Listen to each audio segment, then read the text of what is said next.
नमस्कार दोस्तों, स्वागत है आप सभी का एक बार फिर से हमारे चैनल आध्यात्मिक ज्ञान पर। 14 फरवरी बसंत पंचमी के दिन चुपचाप गाय माता को खिला दें। यह एक छोटी सी चीज रोड़पति भी होंगे करोड़पति। मिलेगी सभी संकटों और कष्टों से मुक्ति। पूरे साल आपके घर में भरे रहेंगे अन्न धन्य के भंडार, या यूं कहें कि आपकी 7 पुश्तें तक करेगी। रुपयों पैसों पर राज। माता लक्ष्मी के आशीर्वाद से आपकी 7 पीढ़ियों तक बैंक बैलेंस बढ़ता चला जाएगा।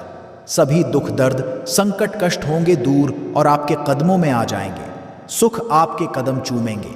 यदि आप यह एक छोटी सी चीज गाय को खिला देते हैं, गरुड़ धर्मार्थ चैनल के माध्यम से आपको बता दें कि 14 फरवरी यानी बसंत पंचमी के दिन दोस्तों यकीन मानिए तत्काल गरीबी समाप्त हो जाएगी। आपके जीवन से गरीबी का नामो निशान खत्म हो जाएगा। गरीबी जड़ से दूर हो जाएगी यदि आप एक छोटी सी चीज बसंत पंचमी के दिन गाय को खिला देते हैं। आपको बता दें कि यदि हिंदू धर्म की माने तो ऐसी मान्यता है कि गाय की सेवा यदि निस्वार्थ भाव से की जाए तो घर में लक्ष्मी का वास होता है। वैसे तो युगों से चला आ रहा है कि गाय को हम कुछ ना कुछ हम खिलाते जरूर हैं। गाय को सनातन धर्म में लक्ष्मी स्वरूप भी माना गया है। कहा जाता है कि गाय की सेवा करने से घर परिवार सुखी और संपन्न रहता है। जिस घर में गाय की सेवा निस्वार्थ भाव से होती है उस घर में लक्ष्मी की कृपा सदैव बनी रहती है, और जिस घर में गाय की सेवा नहीं होती अचानक से किसी भी प्रकार की वहाँ पर विघ्न बाधाएं आती ही रहती हैं। वैसे तो कुछ लोग शहरों में भी रहते हैं, महानगरों में रहते हैं, तो गाय पालना संभव नहीं है, किंतु गाय को रोटी ज़रूर खिलाई जाती है। किंतु कई बार कुछ भूल हो जाती है। तो कौन सी 3 चीज़ें हैं जो गाय को नहीं खिलानी चाहिए, आज हम आपसे यही इस वीडियो में साझा करेंगे। किंतु दोस्तों उससे पहले आपसे रिक्वेस्ट है कि वीडियो को लाइक ज़रूर करिएगा, दोस्तों को शेयर कर दीजिएगा, और यदि आपने अभी तक चैनल को सब्सक्राइब नहीं किया है तो चैनल को सब्सक्राइब करके बेल आइकॉन ज़रूर दबाइएगा। गाय के अंदर सभी देवी देवताओं का निवास माना जाता है, तो आप सुबह जो पहली रोटी बनती है वो यदि गाय को खिलाते हैं तो देवी देवताओं का आशीर्वाद मिलता है। गाय को गुरु के साथ जोड़ा गया है, यानी गुरु ग्रह के साथ, बृहस्पति ग्रह के साथ। इसलिए गुरुवार दिन गाय को रोटी पर 1 चुटकी हल्दी डालकर खिलाए तो सुख, संपत्ति, धन, ऐश्वर्य बढ़ता है। दुष्ट ग्रह शांत हो जाते हैं। जो लोग मानसिक रूप से परेशान हैं वो गाय को रोटी पर थोड़ा सा गुड़ रखकर खिलाएं तो सकारात्मक ऊर्जा आती है, टेंशन खत्म होती है, स्वास्थ्य अच्छा रहता है। और यदि आपको लगता है कि आपके सभी ग्रह खराब है तो ऐसे में गाय को पहली रोटी रोज़ खिलाएं। सभी ग्रह धीरे धीरे शुभ हो जाएंगे। कभी कभी जीवन में लंबे समय से कोई शुभ मंगल कार्य नहीं हो रहे होते, तब ऐसे में आप गाय को रोटी खिलाएं। गाय के मस्तक को छूकर अपनी मन्नत कहें, प्रणाम करें, पैर छुए तो आपकी मन्नत ज़रूर पूरी होगी। तो यह था गाय को आप क्या खिलाएं उसके बारे में, किंतु गाय को क्या नहीं खिलाना चाहिए अब हम वो जानते हैं। रोटी तो हर कोई खिलाता है, गाय को अब ये रोटी बासी नहीं होनी चाहिए, यानी कि के दिन पहले की जो रोटी बनी रहती है और आप दूसरे दिन खिला देते हैं, सुबह सुबह वो नहीं खिलाना चाहिए। कई बार आप रोटी बना लेते हैं और उस दिन गाय मिलती नहीं तो रोटी रखी रह जाती है, फिर वो अगले दिन गाय को खिलाने से गाय का अपमान माना जाता है, वो रोटी बासी कहलाती है। इसीलिए गाय को 1 दिन पहले की बची हुई रोटी नहीं खिलानी चाहिए। सड़ी गली चीज़ें, ख़राब चीज़ें गाय को मत खिलाइए, इससे घर में परेशानी आती है। अपनी आदत को बदलिए।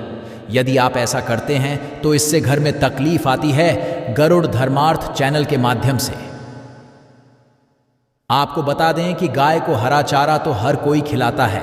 हरा चारा आप खिलाते समय एक बात का ध्यान रखें, गाय को सबसे ज़्यादा पीपल का पत्ता लोग खिलाते हैं, पर पीपल का पत्ता आप खुद से तोड़कर मत खिलाइए। दूसरी बात, आप घर में सब्जी लाते हैं तो साग आ जाता है, तो अच्छी चीज़ें तोड़कर रख के बचा कुचा आप गाय को ना खिलाएं। आप जो देंगे वो खा लेगी, किंतु थोड़ी सी कुछ अच्छी चीज़ें मिलाकर गाय को खिला दीजिएगा तो ज़्यादा फायदा होगा। गाय को दूध नहीं पिलाना चाहिए। आप दही चावल खिला सकते हैं, किंतु दूध ताज़ा हो या बचा हुआ भूलकर भी गाय को मत पिलाइए। तो 3 चीज़ें गाय को नहीं खिलानी है।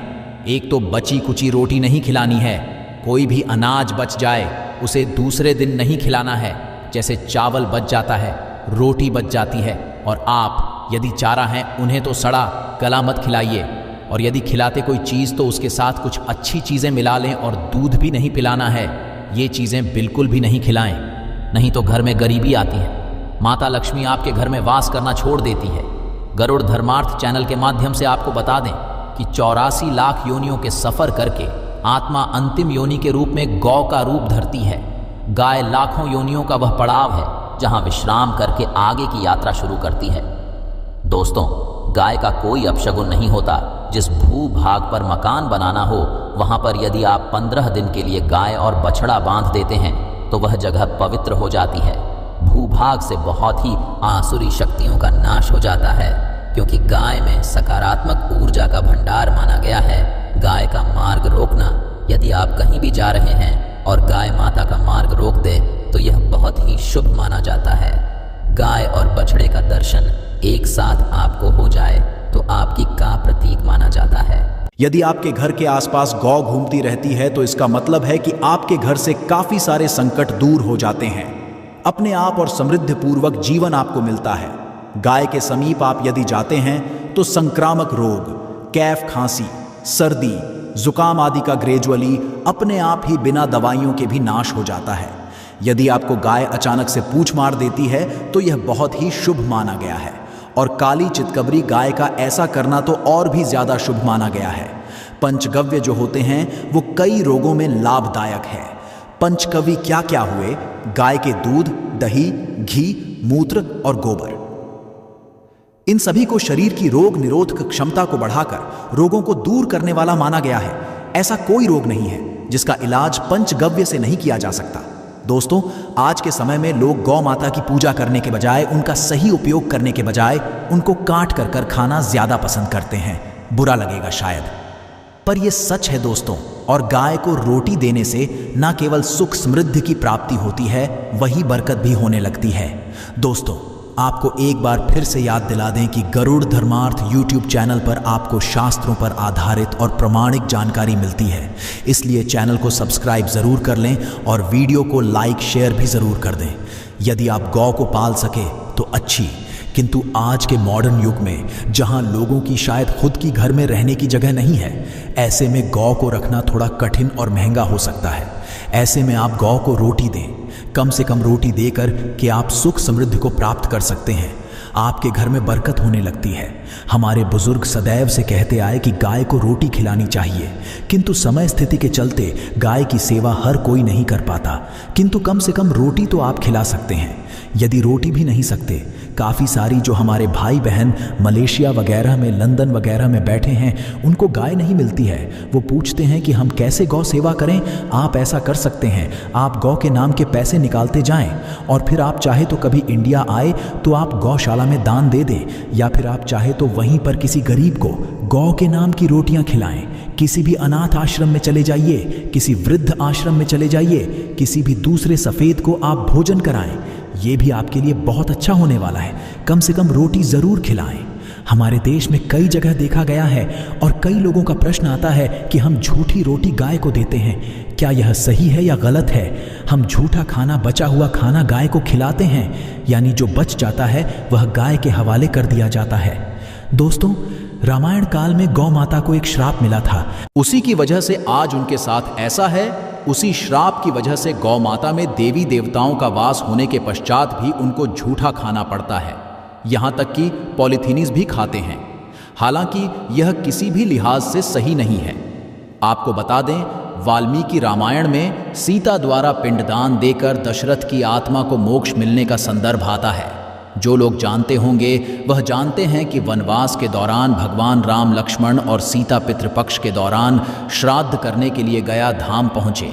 वहाँ कर्म के लिए ज़रूरी सामग्री जुटाने के लिए राम और लक्ष्मण तो चले गए और सामान लेकर आए नहीं। इधर दोपहर हो गई, पिंडदान का समय निकलता जा रहा था। सीता माँ घबराने लगी। तभी दशरथ की आत्मा ने पिंडदान की मांग कर दी। अब गैया जी के आगे फल्गु नदी पर अकेली सीता जी मुश्किल में पड़ गई। उन्होंने फल्गु नदी के साथ वट वृक्ष, केतकी के फूल और गाय को साक्षी मानकर बालू का पिंड बनाया और स्वर्गीय दशरथ अपने ससुर के निमित्त पिंड दान कर दिया।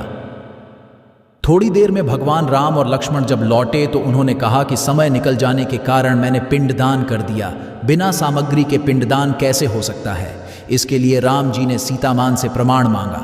तब सीता माता ने कहा कि जो फल्गु नदी की रेत है, केतकी के फूल है, गाय है और वटवृक्ष है, मेरे द्वारा किए गए श्राद्ध कर्म की गवाही दे सकते हैं। इतने में फलगाय और केतकी के फूल तीनों इस बात को मुकर गए।